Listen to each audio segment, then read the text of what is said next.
আসসালামু আলাইকুম। আপনারা সবাই কিরম আছেন? আমি আলহামদুলিল্লাহ ভালো আছি, আল্লাহ ভালো রাখছে। আজকে একটা মজার ভাজি করলাম, তাই আপনাদের সাথে শেয়ার করি। আসলে এই সবজিটা পছন্দ করে এমন মানুষ খুব কমই আছে। আমিও আগে পছন্দ করতাম না, কিন্তু এইভাবে করার পরে এখন অনেক ভালো লাগে।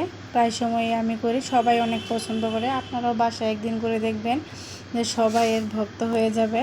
প্রথমে কড়াইয়ে তেল দিয়ে একটু কালো জিরা ফোড়ন দিয়ে দিলাম। ভাজিতে একটু কালো জিরা ফোড়ন দিলে খেতে কিন্তু অনেক ভালো লাগে, টেস্ট একটু ভালো আসে। দিয়ে দিলাম চিচিঙ্গাগুলি কেটে কুচি করে কেটে একটু লবণ দিয়ে হালকা একটু 80% একটু ভাজি করে নিব। আর দিয়ে দিলাম অল্প পরিমাণে একটু হলুদ গুঁড়ো, যাতে সুন্দর একটা কালার আসে। আপনারা চাইলে কিন্তু হলুদ গুঁড়োটা নাও দিতে পারেন, কিন্তু আমি দিই, আমার কাছে ভালো লাগে।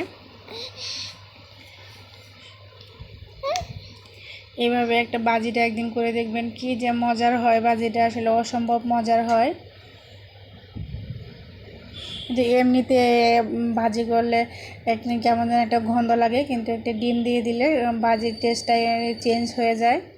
আমি এখানে 2টা ডিম দিয়েছি, কারণ আমাদের বেশি ডিম দিয়ে করলে ওরা বেশি পছন্দ করে, কিন্তু একটা ডিমেই কিন্তু হয়ে যায়। সুন্দর, অনেক মজার হয় ভাজিটা, একদিন আপনারা এভাবে করে দেখবেন।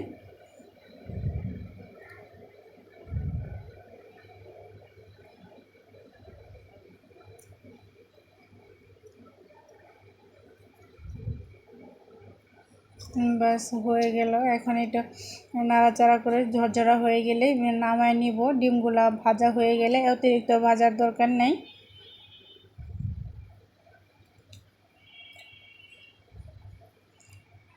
আমার ভাজিটা কিন্তু অনেক সবুজ রয়ে গেছে, কারণ আমি এটাতে ঢাকনা দিই না। যে কোনো সবুজ ভাজি করতে চাইলে ঢাকনা দেওয়া যায় না, ঢাকনা দিলে কালারটা নষ্ট হয়ে যায়। একদম সবুজ হয়ে গেছে, সবুজ সবুজ ভাজিটা খেতে কিন্তু দারুণ লাগছিল। আপনারাও একদিন এভাবে করবেন।